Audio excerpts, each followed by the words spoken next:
একজন মানুষে যদি সঠিকভাবে নমাজ পড়তে পারেন তাইলে তান আলা বিজিক্রিল্লাহি তাতমাইন্নুল কুলুব, আপনার জীবনে অশান্তি নাই, মনের দিক দিয়ে আপনি অত্যন্ত শান্ত থাকবা। যত বড় বিপদ হোক আপনি আল্লাহর উপরে ভরসা করে লিবা। কিয়ামতের দিন প্রথম নমাজের হিসাব লইব, প্রথম নমাজের হিসাব লইব। এই ইন্টারভিউ যদি আমরা পাস করতে না পারি, এই হিসাবও যদি আমরা পাস করতাম না পারি, তাইলে বাকি আমল আল্লাহ হিসাবও নিতা নাই। বড় বড় কঠোর পরীক্ষা। বাইয়কল আল্লাহর ওয়াস্তে দোয়া করুকা, আল্লাহ আমরা তৌফিক দিত 5 ওয়াক্তের নামাজটা অন্তত আমরা সঠিক সময়ে সুন্দরভাবে, আল্লাহ আমারে দেখতরা আমি আল্লাহর সামনে খাড়ো হইছি, ও হিসাবে আমি নামাজটা পড়তে পারতাম।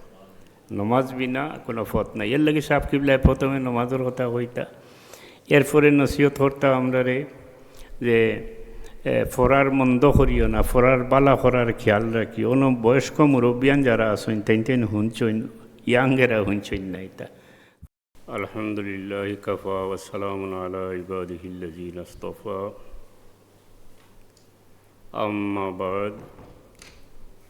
أما بعد فأعوذ بالله من الشيطان الرجيم.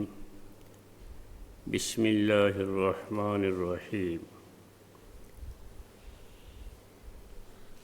لو أنزلنا هذا القرآن على جبل لرأيته خاشعا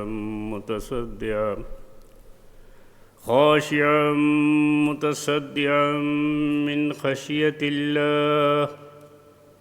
صدق الله مولانا العظيم. درود شریف پڑھو. صلی اللہ علی سیدنا و مولانا محمد وعلى آله وأصحابه وسلم. صلی اللہ علی سیدنا و مولانا محمد وعلى آله وأصحابه وسلم. صلى الله على سيدنا ومولانا محمد وعلى آله وأصحابه وسلم. সম্মানিত মুরব্বিয়ানে কেরাম, মোহতারাম উলামায়ে কেরাম, সবাই উপস্থিত যুবকবৃন্দ, অত্র মসজিদ কমিটির সম্মানিত সদস্যবৃন্দ, আমি প্রথমে আল্লাহর শুকরিয়া আদায় করিয়ার এত দূর দেশে আইয়া আপনার এত সুন্দর একটা মহফিলও হাজির হইতে পারছি, একটা নেক মহফিলও হাজির হইতে পারছি। এর লাগেই আমি প্রথমে আল্লাহর শুকরিয়া আদায় করি আর আলহামদুলিল্লাহ। আর ব্যক্তিগতভাবে আমি প্রকৃতপক্ষে খুব দুর্বল, শারীরিক দিক দিয়া কিছু অসুস্থ আছিলাম। আর জার্নি করায় ঘুমের টাইমও পরিবর্তন হয়, আরও যখন বেজিত ধরছে বুঝবি। তারপরেও আমার যদি আল্লাহ তৌফিক দেন তে কোরআন শরীফ সম্পর্কে দুই একটা কথা হওয়ার চেষ্টা করবো। ওয়ামা তৌফিক ইল্লা বিল্লাহ। সাথে সাথে আমি এটা বুঝতে পারি আর কিছু ইয়াং যারা এখানে আসেন তাইন আমার কথা বুঝতে নাই, কারণ তাইন তো ও দেশের বর্ণ অন্য বাংলা বুঝেন না আমি জানি, তো আমি এর লাগি দুঃখিত। কোরআন শরীফ যে আমি যে আয়াত তিলাওয়াত করছি, কোরআন শরীফের মর্যাদা সম্পর্কিত আয়াত। কোরআন শরীফ নাজিল হইছে হুজুরে পাক সাল্লাল্লাহু আলাইহি ওয়াসাল্লামের কাছে। আল্লাহ হযরত জিবরাইল আলাইহিস সালামের জরিয়ায় কোরআন শরীফ পাঠাইছেন আমরা নবীজি রাহমাতুল্লিল আলামিন হুজুরে পাক সাল্লাল্লাহু আলাইহি ওয়াসাল্লামের কাছে। কোরআন শরীফের আজমত আল্লাহ নিজেই আয়াত বর্ণনা করছেন। লাউ আনজালনা হাযাল কুরআন আলা জাবালিন লারাআইতাহু খাশিআম মুতাসাদ্দিআম মিন খাশিয়াতিল্লাহ ইলা আখির আয়াত। কোরআন শরীফের আজমত এত বেশি, আল্লাহ কইলা যে আমি যদি কোনো পাহাড় পর্বতে কোরআন শরীফের আজমত সম্পর্কে ফিলিংস দিয়া, উপলব্ধি দিয়া দিতাম, আর তার উপরে আমি কোরআন শরীফ নাজিল করতাম, তাইলে কোরআন শরীফের যে আজমত আছে পাহাড় বা পর্বতে এটা ধারণ করতে পারলো না অনেক, গ্রহণ করতে পারলো না অনেক, ধারণ করতে পারলো না অনেক, এটার কম্পন সৃষ্টি হইল না, এটা পূর্জা হইয়া গেল অনেক। সুবহানাল্লাহ। এর লাগেও আল্লাহ সিলেক্ট করছেন তান হাবিব সরওয়ারে কায়নাত হুজুরে পাক সাল্লাল্লাহু আলাইহি ওয়াসাল্লামের কাছে কোরআন শরীফ নাজিল করতে, কারণ এটা তাই ধারণ করার মতো করিয়া আল্লাহ তানরে দুনিয়াত পাঠাইছে। অনেকে অনেক সময় কইন যে আর কি করছেন, এই তো কোরআন শরীফই আনছেন, আসেন এরকমের আমরারও তাত কইন, মাঝে মাঝে শোনা যায় যে নবীজি এই দায়িত্ব পালন করছেন, আর তো তান কিছু করার নাই, কোরআন শরীফ তান গেছে আইসে। আমার মনে হয় সকলের কাছেও আইতে পারতো নেবার, কোরআন শরীফ সবরে দেওয়ার মতো নয়, কেউ সইতেও পারতো নাই, গ্রহণ করতে পারতো নাই, গ্রহণ করার যোগ্যতা নাই, কারো ক্ষমতা নাই, কারো যোগ্যতা নাই আল্লাহর কালাম গ্রহণ করার। একমাত্র সৈয়দুল মুরসালিন সরওয়ারে কায়নাত রহমতুল্লাহ আলামিন রে আল্লাহ এই ক্যাপাসিটি, এই যোগ্যতা দিয়া দুনিয়াত দিছে। খায়ের কোরআন শরীফের তিলাওয়াত কুসংক্ষেপ দুই তিনটা কথা হই। এটা তো আমরা ও সিলসিলার মানুষ, কোরআন শরীফের সিলসিলার মানুষ। খায়রুকুম মান তাআল্লামাল কুরআনা ওয়া আল্লামাহু, আমরার মাঝে সবচেয়ে বালা মানুষ কারা, যারা কোরআন শরীফ শিখেন এবং কোরআন শরীফ শিক্ষা দান করেন। সবচেয়ে উত্তম মানুষ আমরা যারা কোরআন শরীফ পড়ি এবং কোরআন শরীফ পড়াই। হুজুরে পাক সাল্লাল্লাহু আলাইহি সাল্লামেরও আদত মোবারক আসলো, যত ইবাদত আছে এর মাঝে সবচেয়ে বেশি কোরআন শরীফ তিলাওয়াত করতা, আর সবচেয়ে বেশি নমাজ হুজুরে পাক সাল্লাল্লাহু আলাইহি সাল্লামে পড়তা। কোরআন শরীফ তিলাওয়াতটা সবচেয়ে বেশি করতা। কোরআন শরীফ তিলাওয়াতের অনেক ফায়দা আছে। আপনার আমার গরু যদি অশান্তি থাকে দূর করার এক সুন্দর পথ, সবচেয়ে শক্তিশালী পথ হইল গরু দ্বারা আসেন ডেইলি কমপক্ষে একবার কোরআন শরীফ তিলাওয়াত করুকা, সুন্দর করি ফড়কা, শুদ্ধ করি ফড়কা। ইনশাআল্লাহ এই কোরআন শরীফের বরকতে আপনার গরুর মাঝে সব অশান্তি দূর হয়ে যাব, আপনার পরিবারের মাঝে বরকত আইব, আপনার মাঝে এই নিজের দিলের মাঝে একটা ইতমেনান আইব। কোরআন শরীফ আজব জিনিস।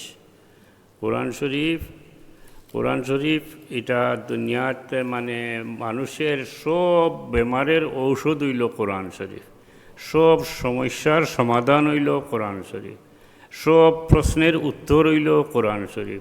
শুধু আজকে নয়, এটা 1500 বছর আগেও আসিল এই রকমের, আজকেও আছে, এবং ইনশাআল্লাহ কিয়ামতের আগ পর্যন্ত কোরআন শরীফ মানুষ জাতর লাগিয়া সব ক্ষেত্রে, সব দিক দিয়া, ব্যক্তি জীবনে, সমাজ জীবনে, সংসার জীবনে, রাষ্ট্রীয় জীবনে, আন্তর্জাতিক ক্ষেত্রে, সর্বক্ষেত্রে সর্বশ্রেষ্ঠ কিতাব হইল কোরআন শরীফ। এই কোরআন শরীফের হেফাজতের দায়িত্ব আল্লাহ নিজে নিশ্চয়।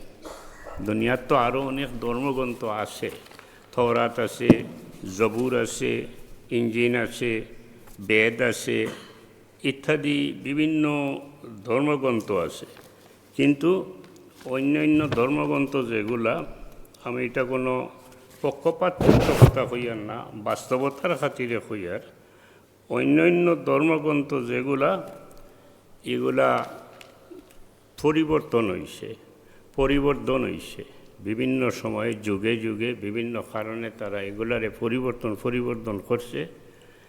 ধর্মীয় দিক দিয়া একমাত্র মুসলমান হলর ধর্মগ্রন্থ কোরআন শরীফ যেভাবে ছিল সেইভাবে আসে, যেভাবে ছিল সেইভাবে আসে, কিয়ামতের আগ পর্যন্ত এটা এইভাবেই থাকবে, যেমন ছিল তেমন থাকবে। একটা হরফও কোনো পরিবর্তন হওয়ার কোনো ধরনের কোনো সম্ভাবনাও নাই। সুবহানাল্লাহ। কারণ আল্লাহই তো এটার দায়িত্ব নিশ্চয়। আল্লাহ কইছেন যে আমি কোরআন শরীফ নাজিল করছি এবং এটার হেফাজতের দায়িত্ব আমার, আল্লাহ এটার হেফাজতের দায়িত্ব নিছেন, বিভিন্ন উসিলা এটার হেফাজত করবা। কোরআন শরীফ হেফাজতর সবচেয়ে গুরুত্বপূর্ণ দায়িত্ব পালন করিয়া আইসেন যুগে যুগে আজ পর্যন্ত কররা। কোরআন শরীফ যারা হাফিজ হইছেন, হিফজ করছেন, মুখস্থ করছেন কোরআন শরীফ, যারা মেমোরিত গোটা কোরআন শরীফটারে নিছেন গিয়া হাফিজ হয়ে গেছেন, হাফিজ সাহেব হয়ে গেছেন, এরার জরিয়ায় সবচেয়ে বেশি কোরআন শরীফের সংরক্ষণ, কোরআন শরীফ নির্ভুলভাবে দরিয়া রাখছেন এই হাফিজ হলে সবচেয়ে বেশি। আজকের যুগে দেখুন না, যদি দুনিয়ার সব টেকনোলজিটাকে কোরআন শরীফ ডিলিট করে দেওয়া যায়, সমস্ত প্রিন্ট করা কোরআন শরীফ নাই করে দেওয়া যায়, কোনো প্রিন্ট কোরআন শরীফ প্রিন্ট করা কোরআন শরীফ লেখা কোরআন শরীফ দুনিয়ার বুকে নাই, কোনো টেকনোলজিত কোরআন শরীফ নাই, সাপোজ কোরআন শরীফ কি মিটিয়ে দিব? 1-2 লাখ নাই, কয়েক কোটি মানুষও যদি হাফিজকল মারিলেন তারপরেও কোরআন শরীফ মিটত নাই। এটা তো চেষ্টা করা হয়েছে অনেক সময়, কমিউনিস্ট বিপ্লবের সময় রাশিয়াতে এটা ব্যবস্থা করা হয়েছে, কিন্তু কোরআন শরীফ দেখা গেছে শেষ পর্যন্ত মিটে না। এটা মিটার লাগি না, এটা টিকিয়া থাকার লাগি কোনো না কোনো জায়গার থেকে দেখা যায় এটা আবার জ্বলিয়া মুসাল্লার মতো জ্বলিয়া উঠছে, আলোকিত হইয়া জ্বলিয়া উঠছে। দুনিয়াত আল্লাহ কোরআন শরীফরে যেভাবে আছে এইভাবে রাখার গ্যারান্টি দিয়েছেন, আল্লাহ রাখছেন, এটা ইনশাআল্লাহ তা হব। আমরার দায়িত্ব হইল হতে সংক্ষেপ করিলাই, কোরআন শরীফ সহি যদি আমরা করতাম পারি না, একটা মাত্রা আছে মায়া জুজু বেহিসালাক, যতটুকুতে নমাজ হয় কমপক্ষে অতটুকু কোরআন শরীফ যদি আমরা শিখতাম না পারি, তাহলে কিন্তু আমরা নমাজ পুরা শুদ্ধ হইত নাই। এই যদি গলত অবস্থায় নমাজ লিছি যতক্ষণ আল্লাহর কাছে তৌবা করিয়া মাহফুজ চাই লিতাম পারি, ঠিক আছে, কিন্তু আপনার আমার এইম থাকতে হইব যে আমার পরবর্তী কোরআন শরীফটা শুদ্ধ করি লওয়া উচিত যতটুকু সম্ভব। এটার সবচেয়ে নিম্নতম মাফ হইল যে নমাজ যতটুকুতে ওই যায়, যদি আপনি অতটুকু শুদ্ধ করিলেন তইলে আপনার নমাজ শুদ্ধ হয়ে গেল। আর অতটুকু যদি আমি শুদ্ধ করতাম পারি না, তইলে তো আমার নমাজও আর শুদ্ধ হইত না। এর লাগে আমার উপরে ফরজ হইল কোরআন শরীফ সহি করা, কোরআন শরীফ শুদ্ধ করা, কোরআন শরীফ শুদ্ধ করি পড়া। আল্লাহ আমরা তৌফিক দিত, এটা পারতাম। তো এইটার আমার জানা মতে কোরআন শরীফের খেদমতের ইতিহাস যে এশিয়ার মাঝে যতটুকু পড়িছি দেখছি, তেমন যতটুকু জানি, এর মাঝে সবচেয়ে গুরুত্বপূর্ণ খেদমত আল্লাহর এক বন্দা আল্লামা সাহেব কবিল্লা ফুলতলি রহমতুল্লাহ আলাইহি রেডি করাইছে। সুবহানাল্লাহ। এই কোরআন শরীফের খেদমত ফুলতলি সাবর একটা ইনশাআল্লাহ আমরা এটা কইতাম পারি, এর পিছনে কারণ আছে, এটা কইতাম পারি যে এটা আল্লাহর দরবারে মকবুল। কীভাবে? সাহেব কবিল্লা রহমতুল্লাহ আলাইহির প্রথম দারুল কিরাতর যে দর্শ আরম্ভ হয়েছিল, এটা সরাসরি আপনারা ইতিহাস জানেন, হুজুরে পাক ইসলামে খাবর মাঝে আল্লাহর এক মায়ার বন্দারে ইশারা দিয়া দেখাইয়া দিছেন যে এই সুন্দর কোরআন শরীফ সহি কোরআন শরীফ পড়তে হইলে ও এন গেছে ফলো ফুলতলি সাহেবরে দেখাইয়া করিয়া দিছে। এর লাগে আমি হইতে চাই যে ইনশাআল্লাহ এটা একটা মকবুল খেদমত।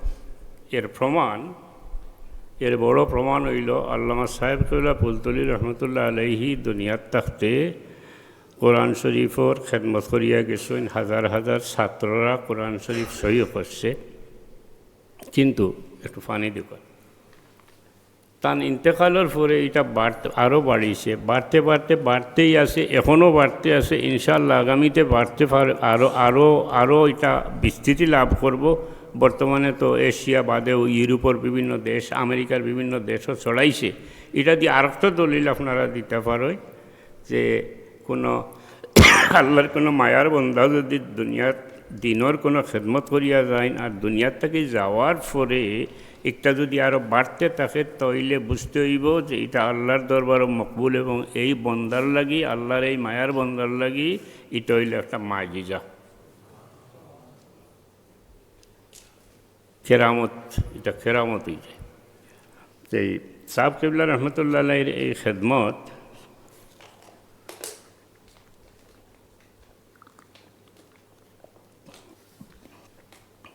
ব্যাপকভাবে বিস্তৃতি লাভ হচ্ছে। বর্তমানে তো দারুল কিরাতর আন্ডারে কয়েক লক্ষ ছাত্র আছে, কত লক্ষ সঠিক কইতাম হতো না, কয়েক লক্ষ ছাত্র দারুল কিরাত মজিদিয়া ফুলতলির আন্ডারে আছে। আমার মনে হয় না আর কোনো সংগঠনের মাধ্যমে কোরআন শরীফের যে খেদমতর এত ছাত্র আর কেরুর আছে করি আমার মনে হয় না। ফড়াইরা অনেকে আল্লাহ টান ফড়ানিও কবুল করো, এটা কিন্তু এটা সবচেয়ে বেশি আগুয়াই গেছে। ফুলতলির সাহেবের কিবলা রহমতুল্লাহ আলাইহির মহিবিন যারা আছেন কেন আপনার লাগে খুশখবরি, আপনার সাবর ইয়ের খেদমত কোরআন শরীফের খেদমত বর্তমান বিশ্বে মনে হয় অন্য যে কোনো অর্গানাইজেশন থাকি থানটা দারুল কিরাত মজিদিয়া ফুলতলির খেদমতটা মনে হয় সবচেয়ে অগ্রগামী আছে, সবচেয়ে আগাইয়া আছে ইনশাআল্লাহ। আলহামদুলিল্লাহ, আল্লাহ আরও আগাইয়া নেব। তো আমরা নিজে এবং আমরার বাচ্চাইন্তরে দুনিয়ার থাকতে কোরআন শরীফ সহি করার পথে আগাইয়া নেওয়ার চেষ্টা করা উচিত। এটার লাগিয়া সুন্দর সিস্টেম আমরা দারুল কিরাত মজিদিয়া ফুলতলি যেটা এটার মাধ্যমে আমরার বাচ্চাইন্তরে অবসর সময়ে কোরআন শরীফ সহি করার সুযোগ নেওয়ার ব্যবস্থা দিতাম পারি। এটারে আমরা গুরুত্ব দেওয়া উচিত। আর কোরআন শরীফ ফড়িয়া যারা হাফিজ হইন বিশেষত আল্লাহ এরারে কিয়ামতের দিন যদি এরা সব দিক ঠিক রাখতে পারেন তান আমল ঠিক রাখতে পারেন, আল্লাহ রসুলের হুকুমের ভিতরে থাকতে পারেন, তে আল্লাহ তান কিয়ামতের দিন এখতিয়ার দিবা তান পরিবারের কিছু গুণাগার মানুষ যদি গুনার কারণে আটকি যায় এই হাফিজ সাহেবলে সুপারিশ করলে আল্লাহ এনতানরে ছাড়ি দিবা, এনতাইন জন্নত দিতা গিয়ে পারবা। আমরা বাচ্চাইন্তরে আমরা হাফিজ বানাইতাম পারি যদি, এটা একটা কত বড় একটা ইতমেনান। তবে হাফিজ সাহেব হওয়ার পরে ইয়া করতে হইব তার আমল ঠিক রাখতে হইব। যদি তাই আমলের দস্তুর বেড়া করিলেন তইলে এই পাওয়ার টান থাকতো না। তা আমি নিয়া খুব খুশি হয়েছি, ওখানেও তো মনে হয় দারুল কিরাত পড়া হয়। এটার আল্লাহ ইটার খেদমত যারা করতা সাহেব কিবলায় ফরমাইতা কোরআন শরীফের খেদমত যারা করেন এরা রিজেকর থঙ্গি হয় না এবং এরারে আল্লাহ ইজ্জতর জিন্দেগি নসিব করে। কত বড় একটা ভাগ্য দেখো, ইজ্জতর জীবন পাবা আর এই রিজেকের তঙ্গিত না ফোড়া। রিজেকের তঙ্গি বুঝইনি অভাব অনটন ফোড়া।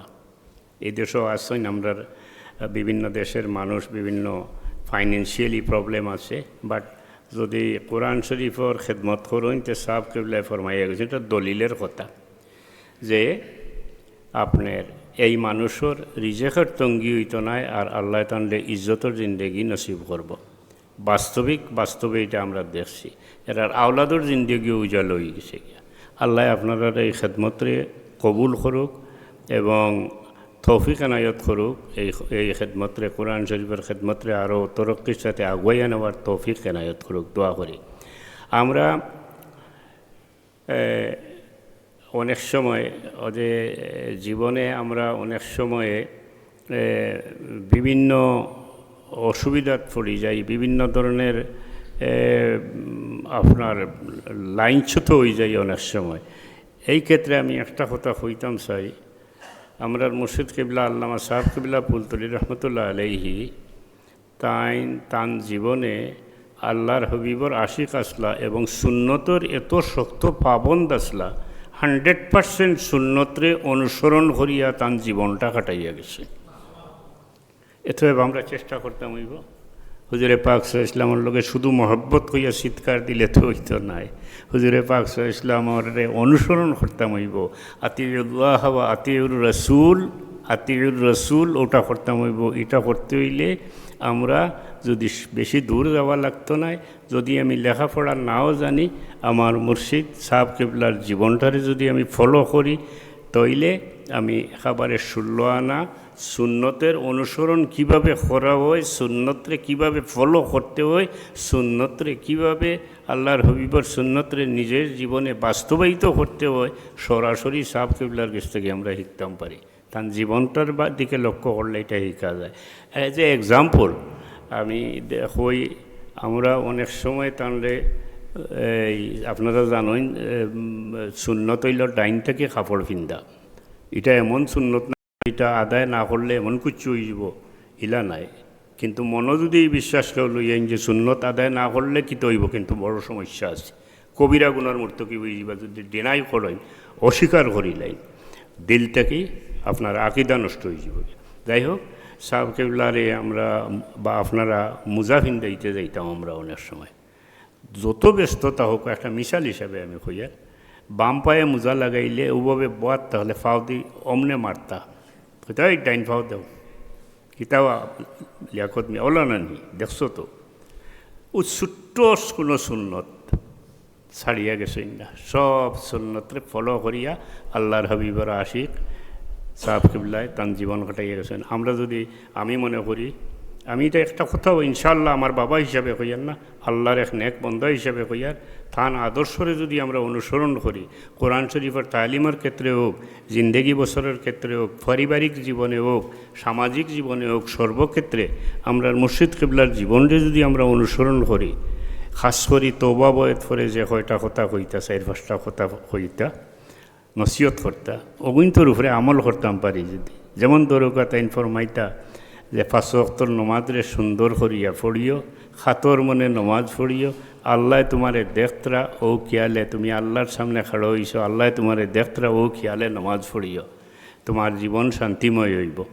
কথাটা হইতা না নি, একেবারে বাস্তবিক নমাজের মূল হইল এইগুলাই।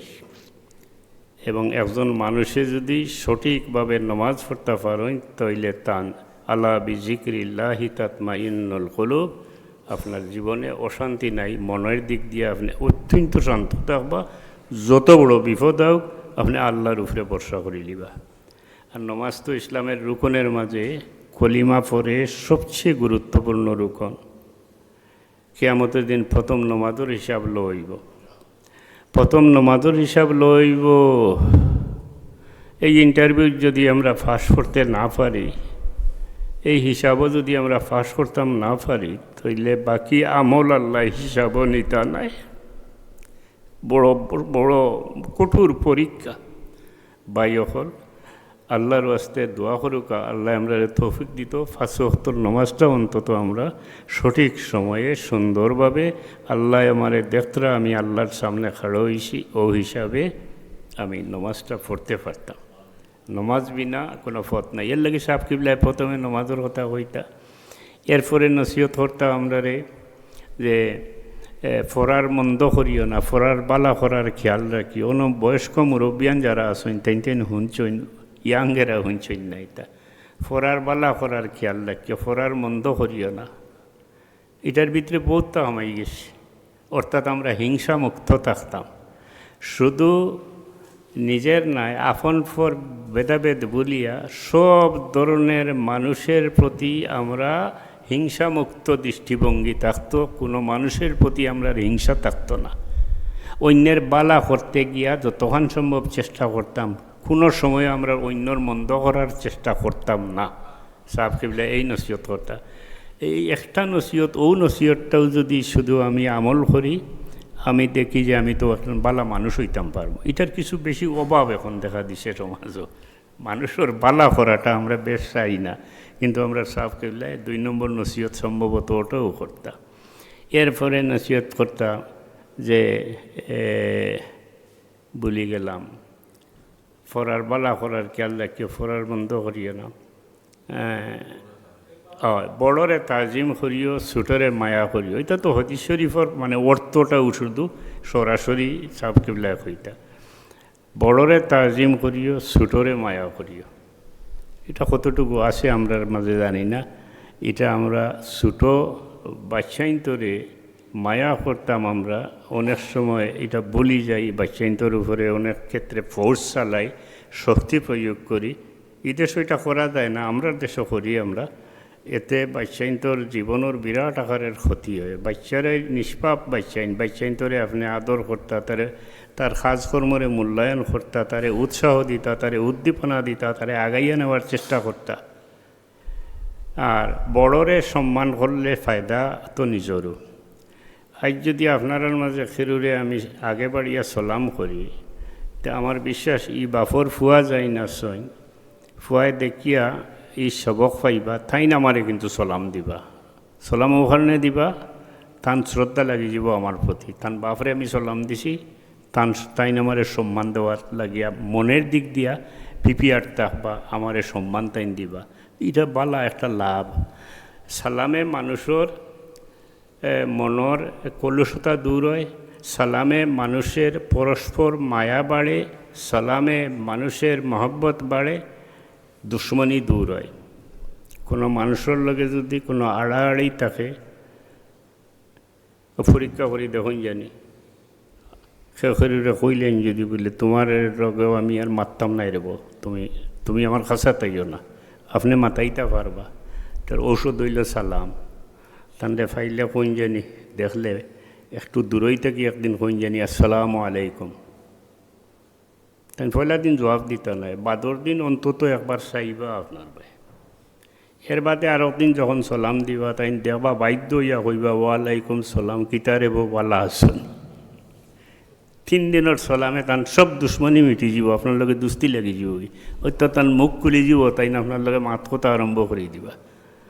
সালাম এটা কোরআন শরীফও বহুত তাকিদ আছে, আমরা একে অন্যরে সালাম করতাম। সালাম একটা দোয়া, সালামের অর্থ হইল আসসালামু আলাইকুম ওয়া রাহমাতুল্লাহ। এটা আবার ইসলামর মৌলিক একটা জিনিসই কেন প্রকাশ ঘটায়, মানে ইসলাম শান্তির ধর্ম, ইসলাম নিরাপত্তার ধর্ম, শান্তির ধর্ম। এই সালামেই প্রমাণ করে। কোনো মানুষে আমরা দেখলে প্রথমেই কিতা দিয়া ডাক দেই, কিতা দিয়া অভিবাদন জানাই, সালাম দিয়া, শান্তি দিয়া, আসসালামু আলাইকুম, তোমার উপরে শান্তি বর্ষিত হোক। অর্থাৎ তুমি চিন্তা করিও না আই এম মুসলিম, আমার খাসা তাইলে তোমার যে কোনো শান্তি বিনষ্ট হইব চিন্তা করিও না, তুমি 100% নিরাপদ আমার কাছে আইতে পারো, আসসালামু আলাইকুম, আমি তোমার লাগিয়া নিরাপত্তা চাইয়ার আল্লাহর কাছে। শান্তির ধর্ম ইসলাম, এটার একটা জ্বলন্ত প্রমাণ। ওয়া রাহমাতুল্লাহি, একজন মানুষের লাগি আপনি আল্লাহর কাছে আল্লাহর দয়া চাইলা, দোয়া চাইলা, মায়া চাইলা যে আল্লাহ তোমার উপরে রহম করুক, রহমত পাও। এটা খুব সুন্দর একটা দোয়া, চিরস্থায়ী দোয়া। সাল্লাল্লাহু আলা সাইয়্যিদিনা ওয়া মাওলানা মুহাম্মদ ওয়া আলা আলিহি ওয়া আসহাবিহি ওয়া সাল্লাম। আচ্ছা, ওয়া আসহাবিহি ওয়া সাল্লাম। তো আমি কেন খুব খুশি হয়েছি ওখানে নিয়ে, এইকার বলে একটা চার্চ আসলো এক সময় নাকি তা, আলহামদুলিল্লাহ আপনারা এটারে মসজিদ বানাইছেন, খুব খুশি হয়েছে, খুব খুশি লাগে। আর খ্রিস্টান ভাই হলে চার্চ দিকে তারা তো আইতেও সময় নাই পাইন না, এখন তো কামও লাগে, তারা দেখলেও খুশি হইবা কইবা না, তো নিয়ে একটা কামও লাগাইছেন তারা। আল্লাহ তৌফিক আপনারা দিছে, আল্লাহ এটা জেজা খৈরে নায়ত করুক, আপনারা লাগে জান্নাত একটা ঘর আল্লাহ বানাইয়া দেয়, একটা মসজিদ করা। দুনিয়ার থাকতে যা পারি আমরা চেষ্টা করা উচিত এমন কিছু খাম রাখিয়া যাইতাম, করিয়া যাইতাম, যে খাম রাখিয়া যাওয়ার পরে এটা সদকায় জারিয়ে হইতো। যেমন একটা মসজিদ আমরা ওটা করছি, আমরা দুনিয়ার থেকে যাইমুগি, কিন্তু কিয়ামতের আগ পর্যন্ত এই মসজিদ থাকবো। আর এই মসজিদ যতদিন থাকবো এখানে যত নেক কাম হইব, আমি জাহানো এটার একটা অংশ যাইব আমার কখনো, আমার কবরও এটার বাট যাইতে থাকবো। বড় লাভজনক পুঁজি কোনো ভালো কাম করিয়া রাখিয়া দেওয়া। আর বহুত কথা আছে খাওয়ার মতো যে লাভজনক। একটা গাছ আপনি রইয়া যাকুয়া, ফলর গাছ, এটা আপনার জীবনের লাগিয়া দুনিয়া থেকে যাইবাগে কিয়ামতের আগ পর্যন্ত এটার বহুত জাত ফায়দা আপনার কবরও গিয়া ফসিব। যাই হোক, আমরা লাগি দোয়া করবা আল্লাহ আমরা সহি রাস্তার উপরে সাবিত কদম রাখতো এবং দিনের খেদমত এবং খেদমতে খালক সৃষ্টির সেবা করার তৌফিক আনায়ত করতো। এই দোয়া চাই আমি আপনার কাছে বিদায় নিয়ার। আল্লাহ হাফিজ। আসসালামু আলাইকুম ওয়া রাহমাতুল্লাহ। সাল্লাল্লাহু আলা সাইয়্যিদিনা ওয়া মাওলানা মুহাম্মদ ওয়া আলা আলিহি ওয়া আসহাবিহি।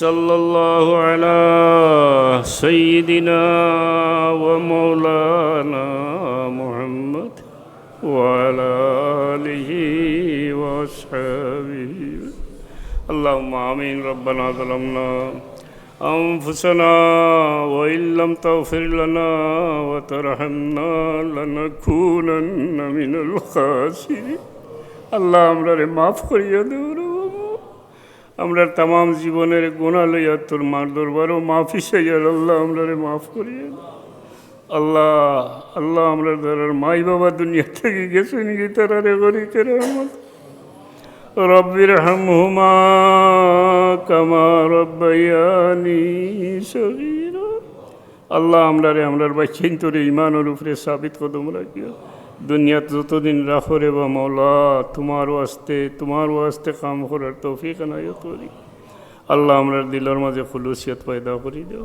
আল্লাহ আমরারে কোরআন শরীফের খেদমত করার তৌফিক এনায়ত করো আল্লাহ আমরার বিমারি হলরে তোমার দারুর শিফা থেকে শিফা নাই দুনিয়ার বিভিন্ন জায়গাত বহুত মানুষ বহুত মুসিবত আছেন রে বা মৌলা আল্লাহ আমরা তমাম তোর মুসিবত রে আসান করিয়া দে ইমাফিলা যারা হাত উঠাইছেন ইয়া আল্লাহ এরার দিলের হাজাত রে নেক বানাই দেওয়ার পুরো করি রব্বানা আলাইকা তাওয়াক্কালনা ওয়া ইলাইকা আনাবনা ওয়া ইলাইকাল মাসির আল্লাহ এই মাহফিলের পক্ষ থেকে সৈয়দুল মুরসালিনের দরবারও লাখো সালাত আর সালাম হাদিয়া হিসাবে কবুল করিলাম আমরা সাফ কিবলার দরজারে বুলন্দ করিয়া